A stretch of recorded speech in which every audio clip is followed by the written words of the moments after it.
真的吗？还有小花园？我为玫瑰还弄了一个很大的衣帽间，我想你一定会喜欢的。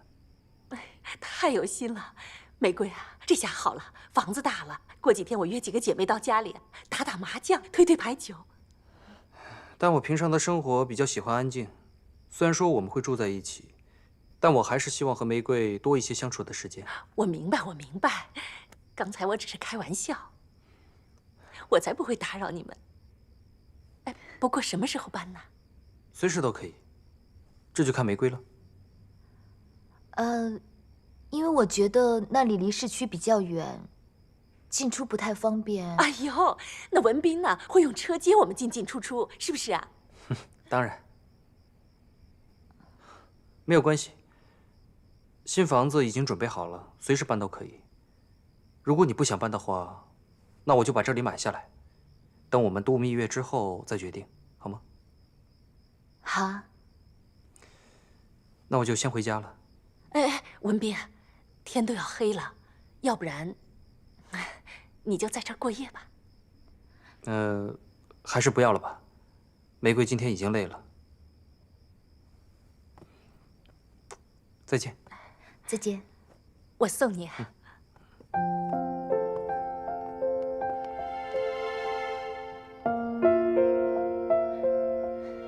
你什么意思？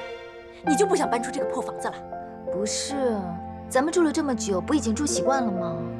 今天啊，和以往是不能相比的。以前你给顾氏打工啊，他们给咱们租下这破房子，咱们住是理所当然的。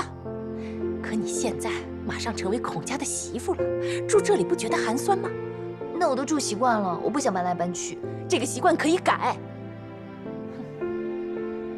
玫瑰啊，我看你是心里放不下那个姓顾的，害怕搬走以后就跟他断了联系。再说了，你有什么放不下那个姓顾的？我告诉你这么多年我培养你成为明星，就是希望你嫁个有钱的男人，咱们两个人以后日子能过得幸福一点。文斌是最好的人选。妈，你会不会觉得我这次的决定下得太仓促了？仓促也不代表错。我不管你打什么主意，我跟你讲明白了，就是你想不通，这文斌我认定他做我的女婿了。再说了，你说那个姓顾的，那么老，他也配不上你啊。你跟文斌两个人，那才是郎才女貌，天造的一对，是不是？啊？你就记住了，今天做的一切是不会错的。好了，回去睡觉，别想那么多了啊。知道了，你先去睡吧，别瞎想了啊。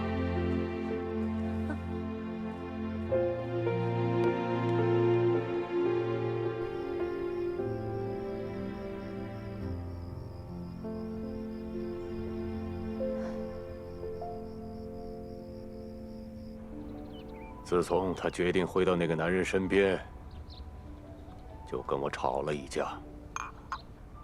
不但回美国的行程取消了，也再没有联络。要不要我找王静谈一下？算了，有什么可谈的？我是绝对不会允许那个男人再做回我的女婿的。但王静毕竟是你女儿，你就忍心一辈子不见她？我想，王静也不愿意跟你变成这样吧。算了，不谈这个了。你突然从印度尼西亚赶回来，就是为了帮助文斌筹备婚礼吗？不，我也是在飞机上看到报纸才知道的。真的没想到吧？没想到啊，文斌比我想象中厉害。他一直围在玫瑰身边团团转，最后竟然娶了她，还让她吸引离开顾衍梅。看来文斌在这方面真的比你厉害。是。好了，说一说在印度尼西亚扩充院线的事情进行的怎么样了？其实这次会议根本没开完，不过在中途我突然接到律师电话，说是让我回来处理紧急的税务。我也好奇，便提早回来，约了明天跟他一起去那边。令杰，哦，郭伯父，王先生，你好，很久不见了，郭伯父。我还想给你打电话，想不到在这儿碰到你了。你还好吧？我没什么呀。哎呀，抱歉，我没去美国见令尊打扰最后一面，你也不要太伤心了。节哀顺变啊！你说我父亲怎么了？怎么，你不知道吗？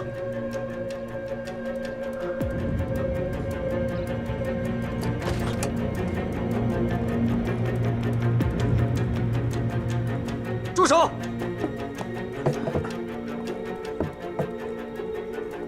谁叫你们搬那些古董的？是我。继续搬。我叫你们住手！都给我滚！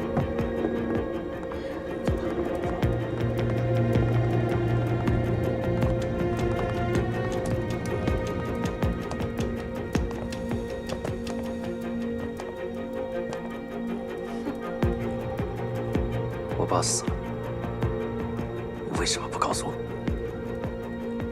你现在不是知道了吗？他的病情一直都没有好转，而且越来越严重。你都知道，但我每次问你，你为什么总说他没事？如果你那么孝顺他，你就该在美国陪他看病，而不是到这里来埋怨我。你为什么骗我？为什么不早点告诉我，让我可以见他最后一面？你想听真话吗？如果我要是早告诉你，我就没有机会让你爸立遗嘱，把所有的产业都转到我名下了。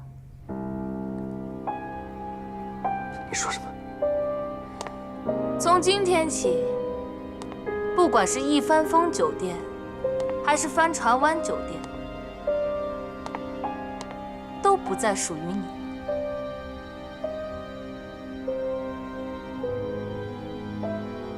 你以为都是你说了算吗？是你太天真，还是你太小看我了呢？你爸在临死之前都已经在遗嘱上签了字，否则你的律师那么着急的让你回来，你觉得是为了什么呢？不可能的，我爸不会答应你的。一定是你在他生病的时候骗他签的文件。骗他？为什么骗他？难道我在你孔家没有付出吗？我嫁进孔家这么多年，我跟文斌受的苦还不够多吗？你跟你爸从来就没把我当成过自家人，你爸甚至都没正眼看过文斌，一年都说不上10句话。而我还要忍受你这个大公子的脾气，对我呼来喝去。我忍气吞声20多年了，我就是为了等到今天。不过，你还算是幸运的，因为你还有这间大房子住。如果你爸再晚死几天，这间房子也会转到我的名下。我不会就这么算了的。我要找律师，我要告你，我要把我爸爸所有东西都拿回来。好啊，太好了！到时候我要让所有人知道你们父子都对我做了些什么。我要让全世界都知道你们孔家的糗事。哼，到那时候，我想你爸的在天之灵一定会高兴得不得了。还有，你不是要跟我打官司吗？不管你打多少年，我都会奉陪到底。我倒要看看你那家破电影公司能跟我玩多久。你给我滚！滚！笑话！我在这里坐牢坐了20多年，还不够吗？不用你跟我说，我都恨不得马上离开。不过我警告你，这里的每一件古董，都是你爸留给我的结婚纪念礼物。稍后，我就会找人搬走了，你一件都不能动。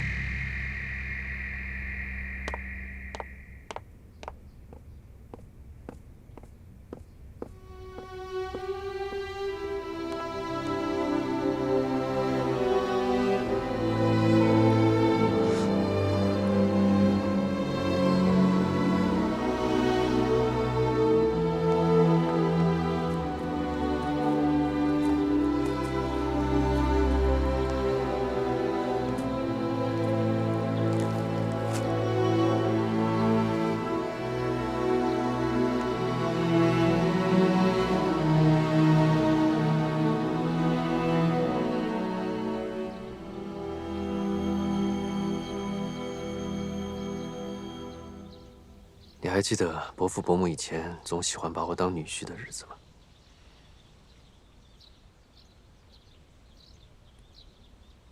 我不是突然想起来的，我以前跟你说过。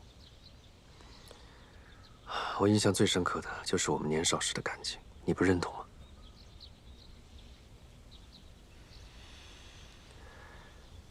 那个时候我们俩出双入对，别说是伯父伯母了。 在其他人眼中，我们都是被认定的一对。你还记得我们偷偷跑到教堂，装作举行婚礼，还被管理员发现骂了一顿吗？都已经过去那么久了，我没什么印象了。过去了不代表没有发生过。不管现在我们怎么样，我们也是曾经的初恋情人，我们曾经彼此爱过对方。 令杰，对不起，有些话我应该早一点跟你说的。我明白你对我好，不过我不想你再误会了。我只当你是大哥，以前是，现在也是。我不相信。你怎么想，我真的没有办法控制。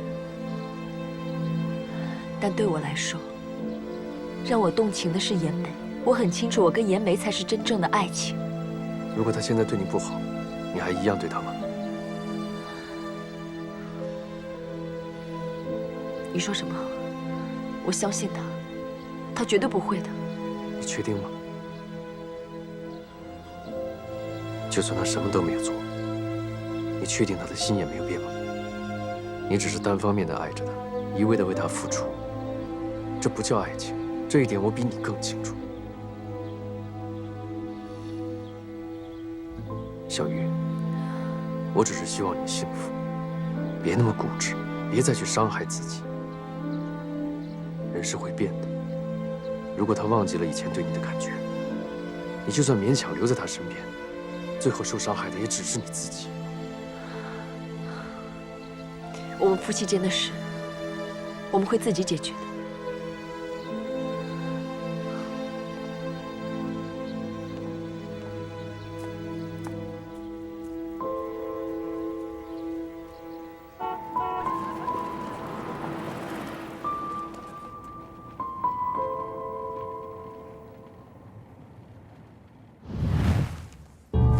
检查已经有了初步结果，你有可能是患上了早老性痴呆症。这病啊，患者一般都是60岁以上的老年人，你还这么年轻，确实属于比较罕见的。是不是因为这个病，导致我的记忆力退化了？是的。还有呢，我会变成什么样子？病情如果继续恶化，病人呢不单失忆，还会失智。 甚至会逐步失去自理的能力。你是说，我会忘记一切东西，甚至我身边的所有人？是的。那有什么医治的方法？目前医学界对这种病呢认识有限，还没找到任何医治的方法，只可以尝试去阻止病情恶化。我们会尽最大的努力，还请你放心。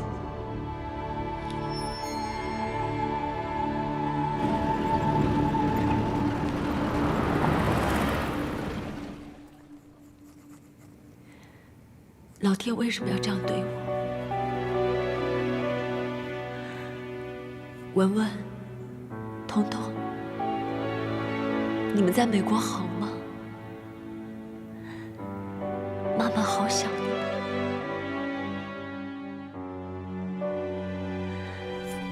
妈妈是不会把你们忘记的。我要时刻画出你们的样子，深深地刻在我的脑海里。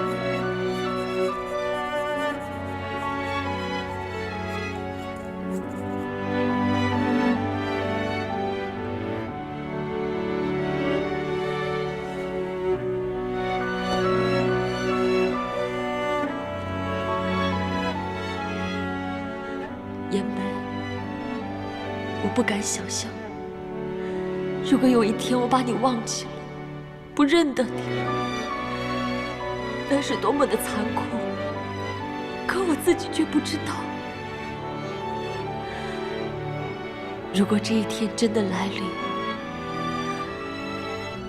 请你原谅我。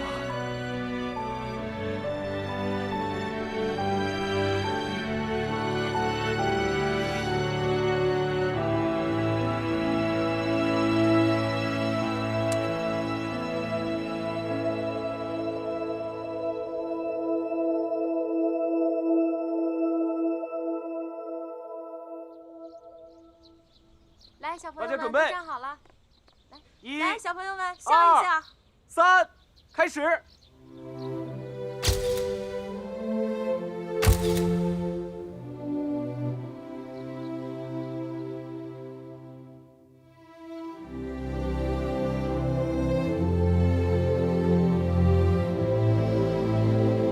玉，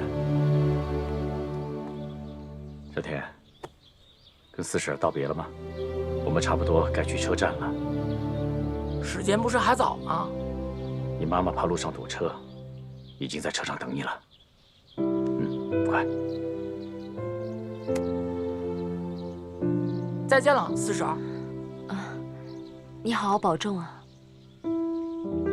你先上车。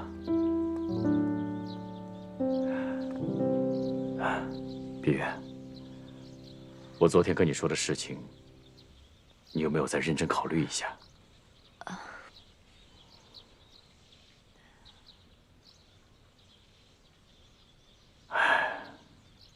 好吧，那我走了。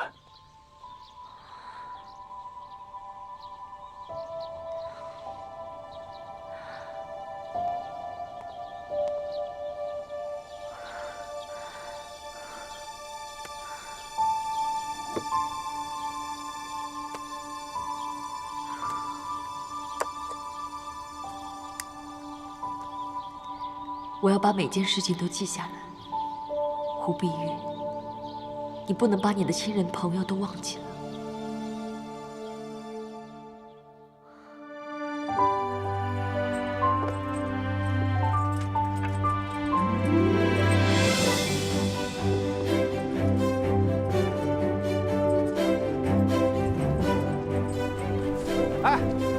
对，下来点，下来。好，哎，等一下，发什么神经啊你！臭小子，你怎么回事？你再敢闯进来，我宰了你！是顾军吗5、6、7，走，1、2、3打4，5、6、7打8，打1、2转，1、2、3、4、5、6、7、8，2、2、3、4。萧云，你慢了半拍。对不起，我会留意的。1、2、3、4、5、6。你搞什么？没吃早饭脚软了吗？喂，明明是你把我绊倒的，好吧？顾军，你没事吧？我当然没事，可不像某人碰一下就大惊小怪的。你说什么？你说谁大呼小叫了？你们两个给我住口！马上就要正式演出了，还跳成这个样子，怎么上台啊？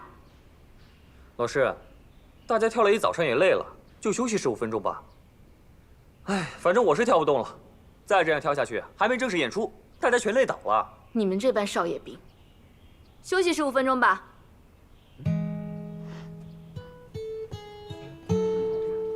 刚才你是故意的吧？我你看你脸都红了。我哪有？这是练过热的。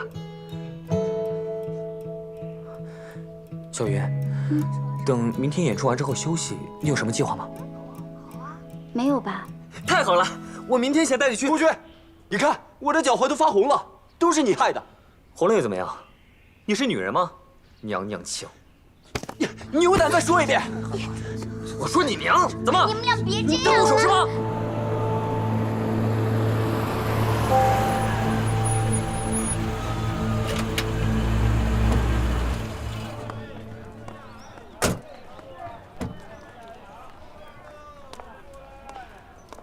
慢点。来，到了那边呀，一定要注意安全，照顾好自己。我还听说学校附近有一个海滩，到时候你有空可以经常过去游泳。我在这里也可以游泳啊！明明过2天才开学，为什么不能让我过2天才走呢？我早到了也没事情做嘛。小天，你老想在这里多待2天，是不是有什么很重要的事啊？对你来说，当然什么事情都不重要了。哎，小天，好了好了，到了那边记得每天都要跟妈妈通电话，知道了吗？知道了，妈妈，不用担心。万事都要小心，照顾好自己。嗯。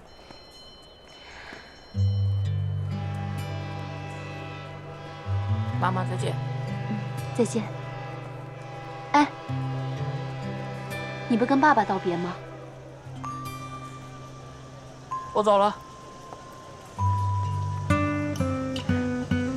小孩子嘛，总是那么任性，别生气啊。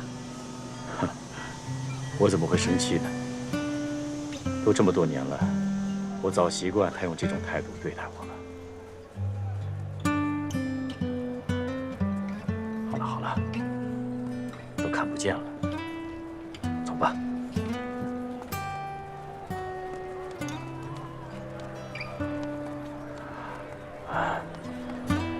小玉还是不肯回去吗？他为什么这么绝情啊？都这么多年了，还是不肯跟你回香港跟爷妹见一面。我跟他说过好几次，他不愿意回去，我也没有办法。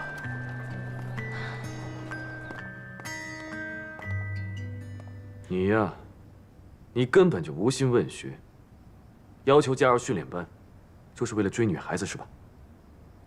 涂安，你听着，从明天开始不用他去训练班了，直接安排他去影城工作。不，四叔，我不希望任何人知道我跟你的关系，我就想跟他们一样，从训练班开始，凭自己的能力去做电影的工作。可是你这个样子太不认真了，你把影城当做什么呀？当做游乐场？我真后悔当初让你加入影城。那我听婶婶说，你以前不是也是这样吗？不单是逃学去看电影，还为了拍电影的事情跟我爸闹翻，离家出走，甚至还拒绝上大学。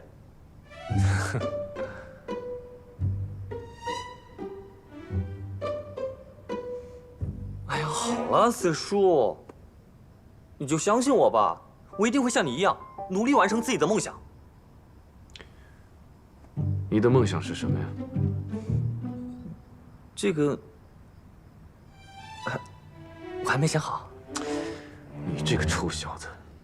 库区年纪还小，你就多给他些时间，让他磨练磨练。哎，对啊，你就放心吧，我一定会努力的啊！我现在就回宿舍读剧本。哎，对了，你啊，搬回家里面来住。反正我每天去影城都可以送你。不行不行，这要是被训练班同学看见了，得说多少闲话呀！我还赶车呢，就先走了，拜拜拜拜。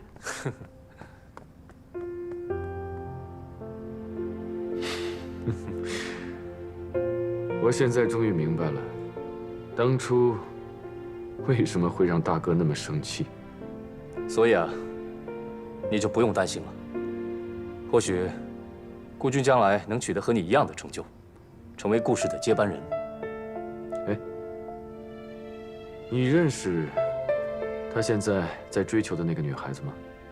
她叫萧云，是训练班中表现最好的一个女孩。连郑川导演也对她赞不绝口，准备给她机会，让她成为下一部电影里的第2女主角。对了，郑川现在准备拍什么呀？因为郑川的《蝶恋梁祝》票房大破纪录，他现在希望公司能全力支持他，开拍一部更大的制作，《女皇武则天》。这倒是也合理。可我得到消息，郑川的《蝶恋梁祝》在东亚影展上输给了一鸣的《龙翔飞舞》。龙翔飞舞这一次一鸣得奖，其实也是很合理的。他们的整个制作费用都比我们高，制作又精良。虽然票房失利了，但是在影展得奖，也终归算是个鼓励吧。我知道，你现在已经不介意是否得奖项。可是对一鸣的孔立杰来说，他拍戏的目的，只在乎是否影展获胜，不在乎票房收入。我都不知道他的资金是从何而来。尽管票房收益不好，还能不停地开拍新戏。要知道，孔家现在所有的资产，都落在了他弟弟手里。而且，他既然有其他赚钱的生意不做，不惜工本，继续投资电影。这可能是他对电影的一种坚持。可是也不能一直亏损吧？如果他投资电影，不是为了钱，那到底是为了什么呢？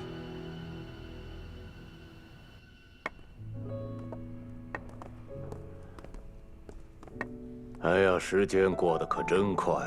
哎，你算过没有？你这样的东西，家里还有多少啊？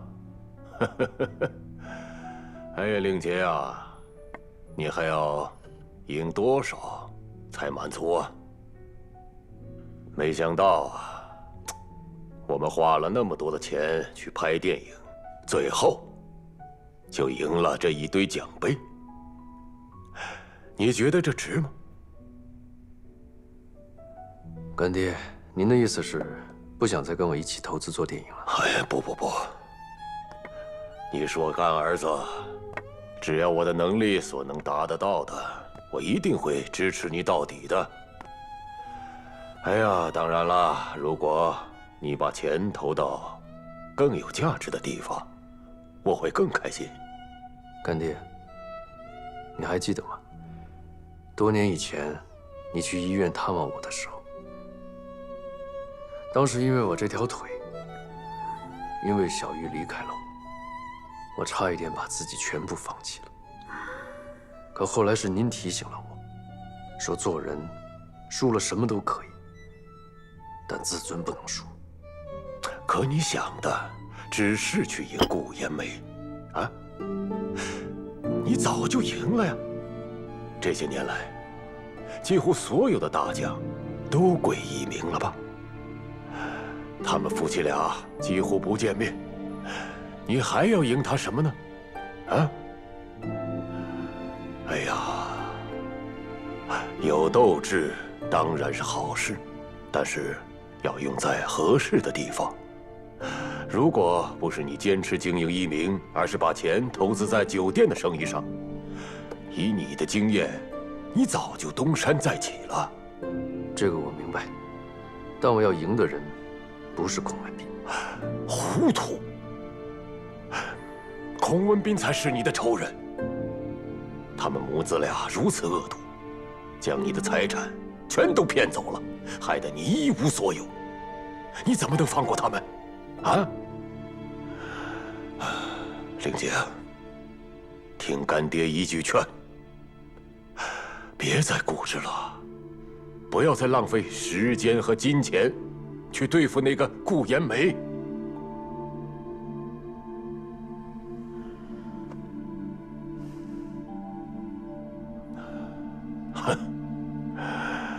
算了吧。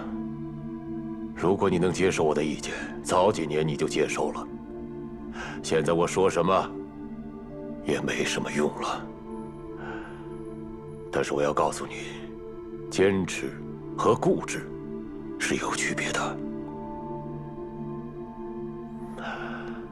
你自己啊，好好想想吧。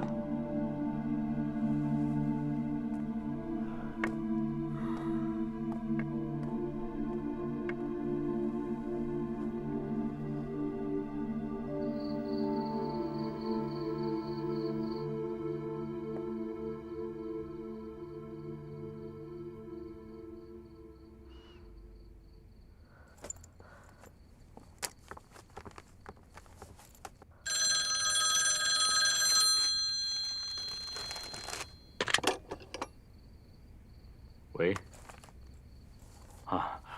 我正想给你打过去呢。哎，妍梅，稍等一下。小玉啊。啊。妍梅的电话，她有事想跟你商量一下。啊。你告诉她，我今天有一点累，下次再说吧。好。妍梅，有点不舒服。我知道了，三哥。那等你回到香港之后，咱们再谈发型的事吧。还有啊，帮我照顾好小玉。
你在拍我？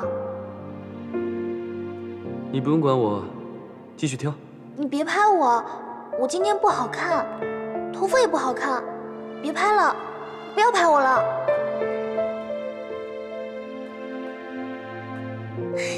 你怎么还在拍我呀？别拍了，别拍了，别拍我了。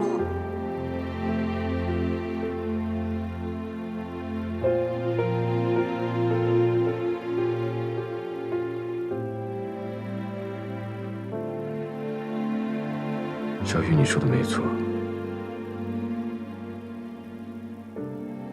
我真的忘不了的。我还是忘了给小天买防蚊霜了。等一会儿你下班，陪我一起去买好吗？这些东西在那边也有的卖，不用寄给他那么麻烦吧？小天这不是第一次离开我们一个人生活吗？我想多准备一些，才放心嘛。小玉今天回来的特别晚，我们俩一会儿可以出去吃饭。他又在孤儿院加班啊？不知道为什么，小玉这几年好像变了很多，总是喜欢一个人留在孤儿院里，就算回到家，也不像以前那样跟我聊天，老是把自己关在房里。还有，她到现在都不肯回香港住，一句话都不跟颜梅说。我以前认识的小玉不是这样的。我们一直制造机会让他们见面，小玉不愿意见颜梅，我们也没有办法。你是不是有事情瞒着我？我？坦白告诉我，颜梅在香港是不是已经有别的女人了？当然没有啊！真的没有骗我？老婆，如果是我，你怀疑还有理由，可那是我四弟，你不会不了解颜梅的性格吧？颜梅会做对不起小玉的事情吗？哎呦，那到底发生了什么事啊？小玉要对颜梅这么绝情呢？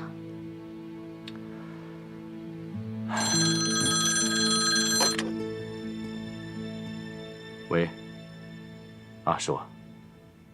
什么？他还没到学校？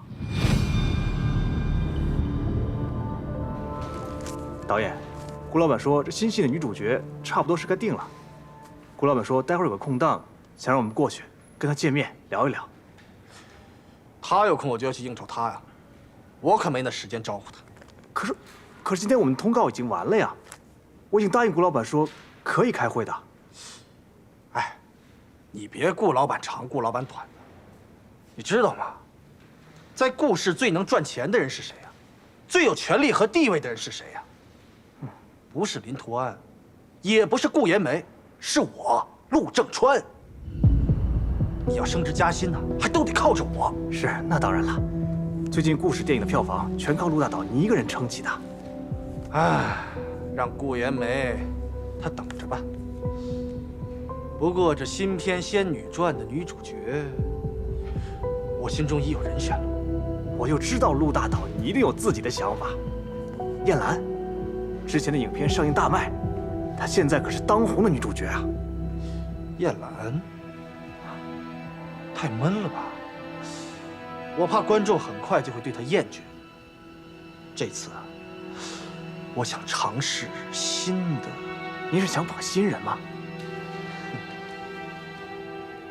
走，咱们好好聊聊啊。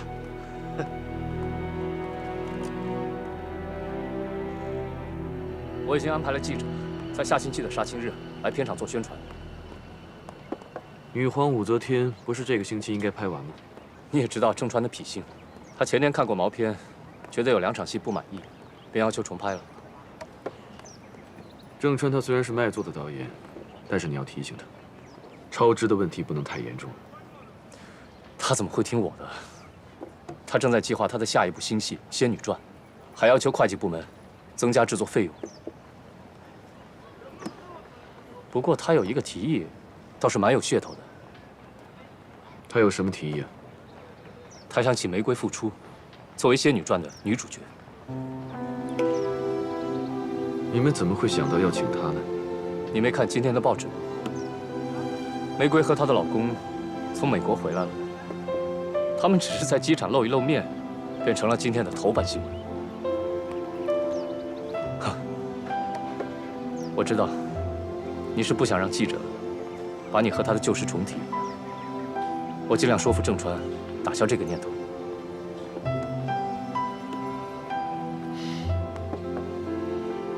都过去这么多年了，我怎么会介意呢？只是我觉得玫瑰习惯了过富太太的生活，若是让她复出的话，真的很难。那你是不反对了？在商言商。既然你和郑川都觉得这是个好提议，我当然不会反对了。那我可马上联络玫瑰了。我们有这个想法，别的电影公司也一样。未见得能成功，试一试也无妨。老天，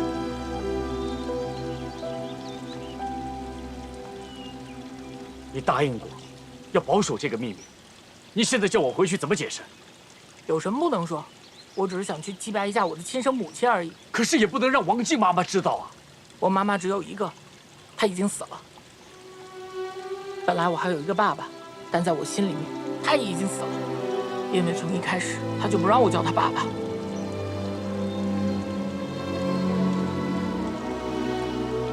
我知道，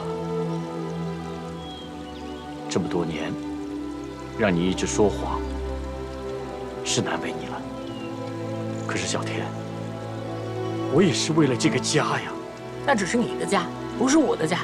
你不肯认我，这么嫌弃我，为什么要收养我？要是这样，我宁愿一直留在孤儿院。反正我跟孤儿也没有什么分别。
说的